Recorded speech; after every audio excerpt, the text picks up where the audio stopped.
तो अभी आप लोगों को पता चला कि चाय ये नाम भारत देश में किस तरह से फेमस हुआ, या बाकी की दुनिया में भी इस चाय को, टी को किस तरह से नाम दिया गया है। अब next paragraph, how did tea first come to India. अब हमको भी सवाल आता है कि ये तो सारी बाहर देश की बातें हैं, बाहर की जो देश है, जापान है, इंग्लैंड है, यूरोप है, कंबोडिया है, इस तरह के देशों में ये आया, लेकिन अब हमारे देश में ये, हमारे कंट्री में, इंडिया में ये कैसे पहली बार आया।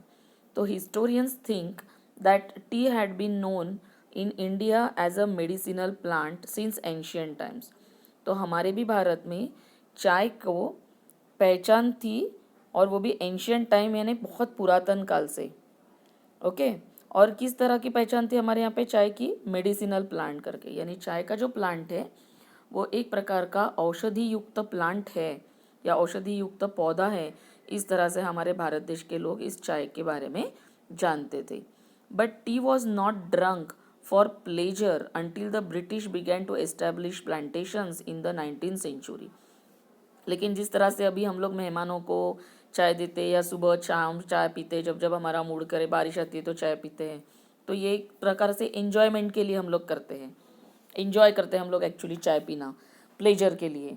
पर हम लोग जो भारत देश के लोग थे ये इसे मेडिसिन करके यूज़ किया करते थे, तब तक जब तक ब्रिटिश कंपनी ने ये स्थापित नहीं कर दिया था कि 19, और ये कब हुआ था, 19वीं शताब्दी में। तो 19वीं शताब्दी में ब्रिटिश जो लोग थे हमारे ऊपर, जिनका राज था, उन्होंने प्लांटेशन यानी चाय के बागान लगाना, चाय के बागानों को स्थापित करना शुरू किया।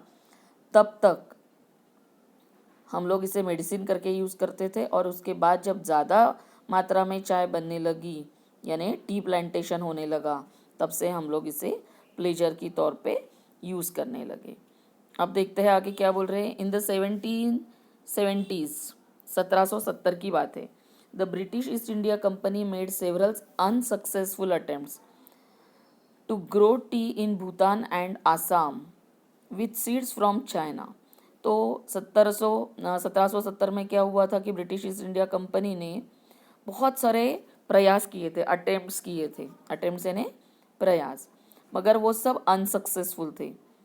They didn't get success for their attempts. And what was the attempts, किस लिए उन्होंने ये ट्राई किया था कि चाइना का जो चाय है, वहाँ के जो सीड्स है, वो चाय पत्ती के जो सीड्स है यानी बीजे है, वो उन्होंने भूटान और आसाम में उगाना चाहा, लेकिन वो इस देश के या भूटान में, हो सकता है एटमॉस्फेयर में उतना प्रॉब्लम हो या मिट्टी में प्रॉब्लम है, तो ये हुआ नहीं, यानी वो अनसक्सेसफुल हुए।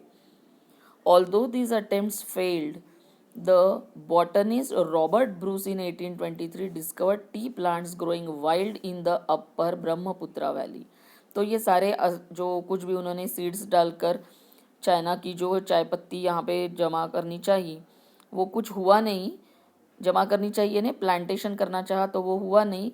जबकि 1823 में रॉबर्ट ब्रूस नाम के ब्रिटिशर ने ही ये पता कर लिया, डिस्कवर किया, संशोधन किया कि हमारी जो ब्रह्मपुत्रा वैली है, ब्रह्मपुत्रा नदी के वहाँ पे जो माउंटेन्स या वैलीज, यानी अभी आप लोगों को पता है ढलान जो होती है, तो वो ऑफकोर्स पहाड़ों की रहेगी, तो उसके ऊपरी भाग में चाय पत्ती बहुत ज़्यादा मात्रा में लगती है। यानी हमारे देश में ऑलरेडी चाय पत्ती थी, चाय के बागान थे, पर उसे बागान करके या बेचने के लिए ऐसा कुछ लोग सोचते नहीं थे, तो इसलिए इसका बहुत बड़े मात्रा में उपयोग नहीं होता था। तो सिर्फ यहाँ पे किस लिए उपयोग हुआ करता था, मेडिसिन के लिए।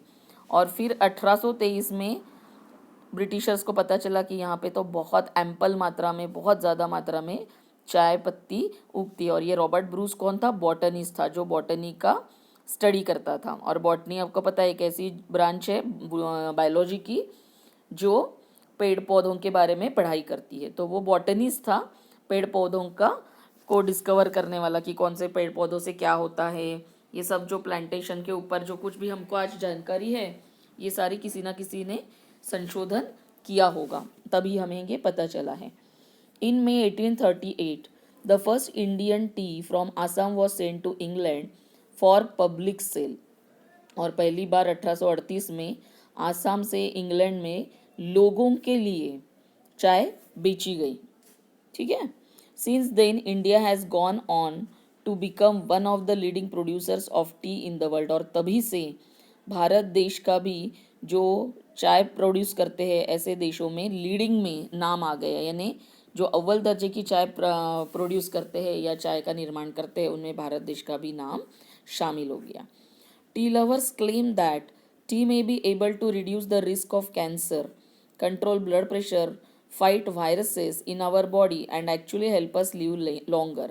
चाय के जो प्रेमी हैं, चाय को जो बहुत पसंद करते हैं, वो लोग अक्सर कहते हैं कि चाय की वजह से हमारे अंदर जो कैंसर का, ब्लड प्रेशर का या वायरसेस का जो खतरा होता है वो हमारी खतरे इस चाय पीने से कम हो जाते हैं, यानी ये इन खतरों को कम कर देती है चाय और हमारी शरीर में ज़्यादा जीने की ताकत निर्माण कर देती है। अब ये कितना सच है ये तो हम नहीं जानते हैं, लेकिन जो चाय के प्रेमी हैं, चाय लवर्स है, वो ऐसा अक्सर कहते हैं।